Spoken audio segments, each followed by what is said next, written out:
Hello বন্ধুরা, আমাদের মধ্যে এমন অনেকেই কিন্তু আছে যারা এরকম ভিক্টর প্রোফাইল ইমেজ ক্রিয়েট করতে চান ইউটিউব, ফেসবুক বা ইনস্টাগ্রামে আপলোড করার জন্য, কিন্তু কোন অ্যাপ বা ওয়েবসাইট দিয়ে এই ভিক্টর ইমেজগুলি ক্রিয়েট করব সেই প্রসেসটা কিন্তু আমরা অনেকেই জানি না। তো আজকে আমি এই ভিডিওর মাধ্যমে দেখিয়ে দেবো কিভাবে আপনারা এই ধরনের ভিক্টর ইমেজ ক্রিয়েট করতে পারেন খুব সহজে আপনার হাতে থাকা স্মার্টফোন দিয়ে। তো আজকের এই ভিডিওটা কিন্তু খুব ইন্টারেস্টিং হতে যাচ্ছে। আশা করি ভিডিওটা শুরু থেকে শেষ পর্যন্ত সম্পূর্ণ মনোযোগ সহকারে দেখবেন।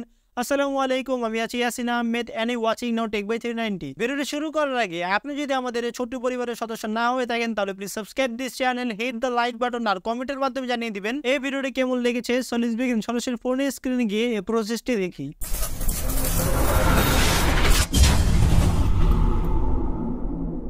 এই ধরনের ইউনিক ভিক্টর ইমেজ ক্রিয়েট করার জন্য আমাদের কিন্তু তিনটি অ্যাপ লাগবে। একটি হলো ফটোনম অ্যাপ, আরেকটি হলো টোনমি অ্যাপ, আরেকটি হলো পিক্সার্ট অ্যাপ। আমরা ফার্স্টে চলে যাব টোনমি অ্যাপে। অ্যাপে আসার পরে এরকম ইন্টারফেস চলে আসবে। এখান থেকে আমরা মাহেশ বাবু যে ছবিটা আছে এখানে টাচ করব। আমাদের যে ছবিটা কনভার্ট করতে চাই সেটাকে সিলেক্ট করে দিব। সিলেক্ট করার পর আমরা এখানে টাচ করব। তো আমাদের ছবিটা কিন্তু কনভার্ট হয়ে গিয়েছে। এখান থেকে 3D টাচ করব এবং সেভ টু ডিভাইস এখানে টাচ করব। ডাউনলোডে টাচ করব, তাহলে কিন্তু ডাউনলোড হয়ে যাবে আমাদের গ্যালারিতে। আমরা ব্যাগে চলে যাব। ব্যাগে চলে আসার পর ফটোরুমে টাচ করব। স্টার্ট ফ্রম ফটো এখানে টাচ করব, ছবিটা সিলেক্ট করে দিব।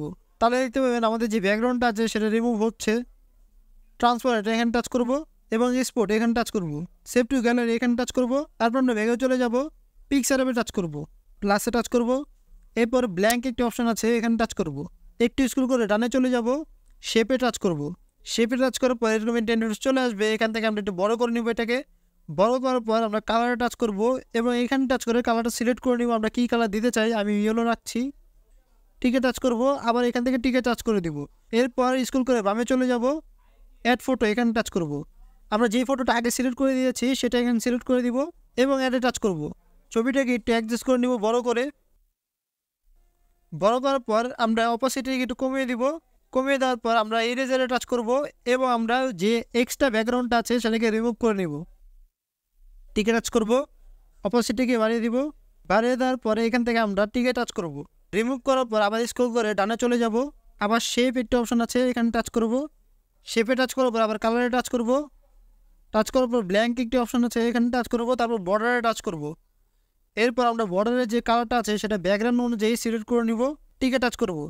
তারপরে অ্যাডজাস্ট করে নেব। এখান থেকে অ্যাডজাস্ট করার পর আমরা ইরেজারে টাচ করব। এরপর আমরা এভাবে ইরেজ করে নেব। ইরেজ করার পরে কিন্তু ভিউয়ার্স আমাদের কাজ শেষ। এখান থেকে টিকে টাচ করব। টিকে টাচ করার পর এখান থেকে আবার টিকে টাচ করে ডাউনলোডে টাচ করব।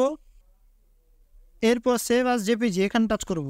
সেভে টাচ করব। সেভে টাচ করলে ভিউয়ার্স আমাদের গ্যালারিতে খুব সহজে ডাউনলোড হয়ে যাবে। আমি যদি এখন গ্যালারিতে গিয়ে আপনাদেরকে দেখাই তাহলে দেখতে পারবেন আমাদের গ্যালারিতে কিন্তু চলে এসেছে ইমেজটা, কি সুন্দর দেখাচ্ছে। তো এইভাবে কিন্তু আপনারা খুব সহজে এই ধরনের ভিক্টর ইমেজ ক্রিয়েট করতে পারেন। তো আজকের মধ্যে এখানেই ভিডিওটি কেমন লাগলো কমেন্টে অবশ্যই প্লিজ জানিয়ে দেবেন। চ্যানেলটি সাবস্ক্রাইব করে দেবেন, একটি লাইক করে দেবেন আর এরকম নতুন নতুন ইন্টারেস্টিং ভিডিও সবার আগে পাওয়ার জন্য বেল আইকনটি অবশ্যই টাচ করে দিবেন।